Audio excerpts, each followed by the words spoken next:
So when it comes to confidence, there are two main areas where writers tend to need to grow in confidence the most.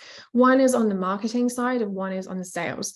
So they're pretty similar, but there is a distinction there. So on the marketing side, it's creating a network and then fostering it by speaking authentically and on brand. So this kind of summarizes a lot of what I was just saying, but it's talking about your brand, it's being authentic and being in line with who you are and what you represent, and having a network and actually engaging with people in that network and putting that brand out into the world all comes into that marketing category. That's really all marketing is. It's like letting people know that you exist and being yourself in how you do that. And then on the other hand, we have sales. I don't know why there's another one here. That should be a two. But this is basically taking it a step further. So talking about your services and practicing doing that until it's fun and natural. So a lot of people are very scared of sales. They don't like it. It feels icky. There's a lot of negative connotations with it. And, I used to be one of those people too, until I got more experience and I had coaching and I had mentorship and I got practice. But practice is a big part of it. But if you keep doing it and you realize that it's really just a conversation between two people, you can help them, they need help. You're on the same level, you're on the same playing field. And it totally doesn't matter if there isn't an alignment there. If you're not a good fit, if they're not a good fit, there has to be that assessment both ways. But if you can get to a point where you feel comfortable doing that, it really just comes through practice. You can even do role playing with yourself or with someone you know.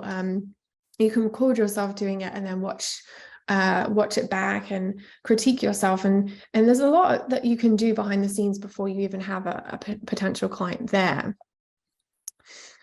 So on the marketing side, I like to present it in this visual. So in the middle, you have your marketing efforts. So the idea with marketing is that people go from not knowing you or trusting you to knowing who you are and having respect for what you do. That is the whole purpose of marketing, and that's what your marketing efforts should be achieving.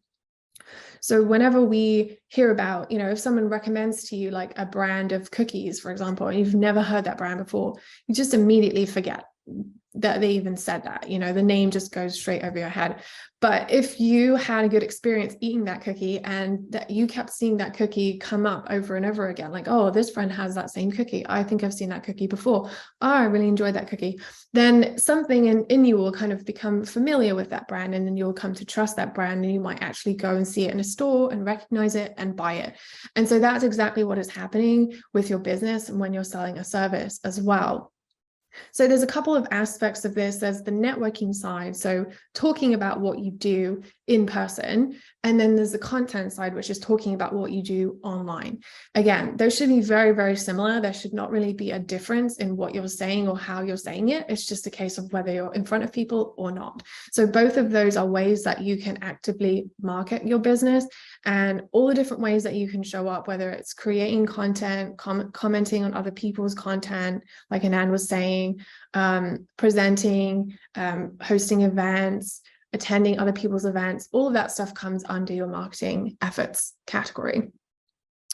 And then with sales, we're looking at what happens after the marketing efforts. So there's no point in putting a lot of effort into your marketing if you can't actually sell anything at the end of it. What will happen is, like, if your sales is poor, then the client will just immediately drop you. They won't have any trust in you. They won't believe that you're capable of following through and delivering the project. If you're not coming across confidently and with conviction, they'll just drop you, and then you'll have to go back and do it all over again with your marketing efforts. And that's not going to get you anywhere if you just keep repeating that vicious cycle. But if you are more confident with sales, and we'll talk about a few ways that you can practice that, it's a completely different result, because suddenly everyone who's coming through this marketing funnel is then becoming a client or a potential client. So there's a few things to think about here. One is asking smart questions. A lot of people are very scared to ask questions when they're in meetings with prospects because they're worried that they're going to come across as not knowing what they're doing. But in actual fact, if you know which questions to ask, and there are tons of them, then you actually come across as someone who knows what they're doing, because there's a lot of information gathering that goes into not just meeting with someone for the first time and deciding if you want to take them on as a client or not, but also meeting to discuss project specific things. If you're not asking for the right things, they immediately are going to know that you don't know what you're doing. If you're too scared to ask for things, then it becomes this like chasing them by email thing afterwards, where they might get irritated, or you might not have enough time to get everything done, or worse, not asking them at all and not really knowing what you have to do. So if you go in there with some questions that you've thought through that are going to get you the information you need to be able to deliver that project, or determine if this is a client you want to work with or not, that will position you much more strongly in terms of making a sale. The second thing is rate setting. So you want to have a good idea as what your rate is before you go into these meetings, and what, if any, you have wiggle room for. I don't think I've ever agreed to lower my rate just through having a conversation with someone. I think pretty much in every instance, I know beforehand what I'm going to charge, and I say that. And 9 times out of 10, it's totally fine. Sometimes there might be a little bit of like, oh, this is higher than what most people charge or what have you, but it really doesn't matter, because your brand is already strong. Your relationship with them is getting stronger. If you have all these elements coming together, they can see that, that's an appropriate rate for the service that you provide. But know what you want that to be, and be confident in how you present that. And then thirdly, negotiations. So you don't have to take on everything that they offer you. You don't have to deliver it on the timeline that they ask. There's a lot of things that you can negotiate there. You can ask for money up front. You can ask for more time. You can ask for access to subject matter experts. You could ask if you could collaborate on a project with somebody else.